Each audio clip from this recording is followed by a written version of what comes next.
Dear friends, welcome to another episode of Military Operation.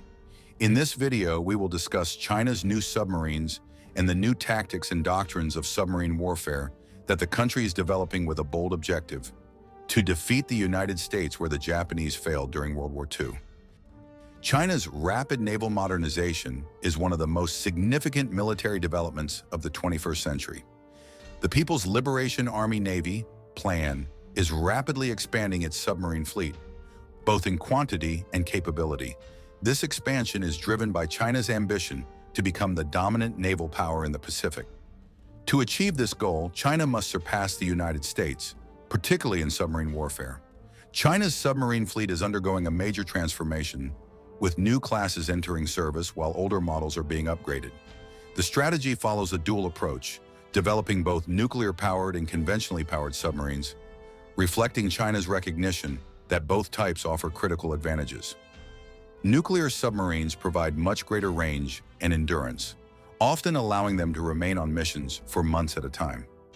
Meanwhile, conventionally powered submarines, especially those equipped with air-independent propulsion (AIP) technology, are quieter and better suited for operations in coastal waters. Currently, China operates 6 Jin-class ballistic missile submarines, also known as Type 094, and 6 Shang-class nuclear-powered attack submarines, also referred to as Type 093.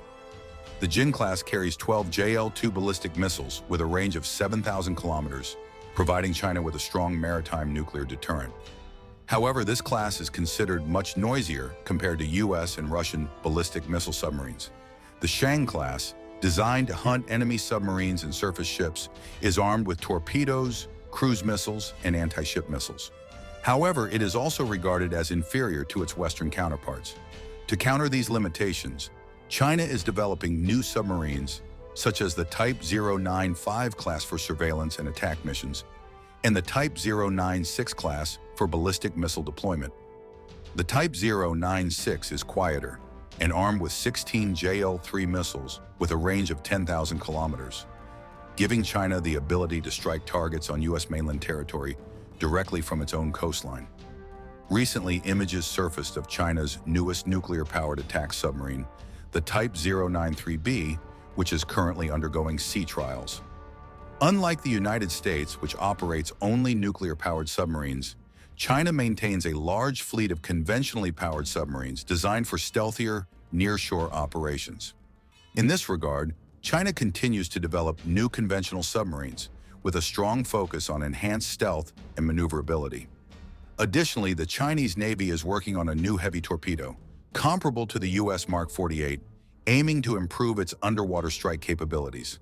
The Chinese military strategy is not solely focused on submarine development, but also on evolving naval doctrines and underwater warfare tactics. The strategic approach has shifted from defending offshore waters to a more comprehensive strategy that includes deep-sea protection and open-sea operations.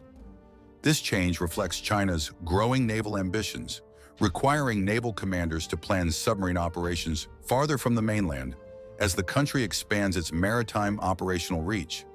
China's key strategic objectives for submarine warfare include dominating the South China Sea, where submarines play a critical role in denying enemy forces access to the region. Another priority is controlling the Taiwan Strait, a strategically vital waterway separating mainland China from Taiwan. Beyond regional security, China also seeks to project its naval power throughout the Western Pacific, ensuring its submarines can operate beyond regional waters. Additionally, China is expanding its naval presence in the Indian Ocean, signaling that its new submarines and evolving tactics will be deployed across multiple key regions. China is also focusing on the Arctic, where new shipping routes are emerging due to the melting polar ice caps. Another key area is underwater warfare, which includes defending and attacking submarine cables, one of the most critical infrastructures in the modern world. To achieve these objectives, China is developing operational plans that emphasize integrated operations, combining submarines with other naval assets. China is also enhancing its information warfare capabilities, leveraging advanced sensors, secure communications, and data processing to gain underwater intelligence superiority. Additionally, the country is expanding its anti-submarine warfare (ASW) strategies to counter the threat posed by U.S. and allied submarines. In terms of tactics, China is improving the use of submarines for covert missions, such as intelligence gathering, deploying special operations forces, and targeting enemy ships. Another key focus is blockade operations, where submarines deploy naval mines to disrupt maritime traffic, potentially as part of a Taiwan blockade strategy. Much of what China is trying to achieve today is similar to what Japan attempted against the US in the 1940s, but without success. So, where did Japan go wrong, and how can China learn from those mistakes? The Imperial Japanese Navy's submarine force was one of the most diverse and technologically advanced of World War II. It included a wide range of submarines, from mini submarines with 1 or 2 crew members for kamikaze missions, to massive submarine aircraft carriers like the I-400 class, which displaced nearly 7,000 tons, making them the largest submarines built during the war. However, despite some notable successes, Japan's submarine force failed to achieve its strategic objectives. Japan's submarine doctrine was heavily influenced by the concept of fleet-to-fleet warfare, leading to a focus on attacking warships rather than merchant vessels, unlike the U.S. strategy. After the first naval battles, Japan realized the importance of targeting merchant shipping and adjusted its strategy slightly. However, this shift was never fully implemented, and the Imperial Japanese Navy continued prioritizing attacks on warships, leading to significant losses for Japan. The Japanese Navy also lacked a clear and consistent system for controlling its submarines, leading to confusion and inefficiency. Additionally, Japanese submarine commanders were often hesitant to deviate from orders or show initiative, which greatly limited their effectiveness.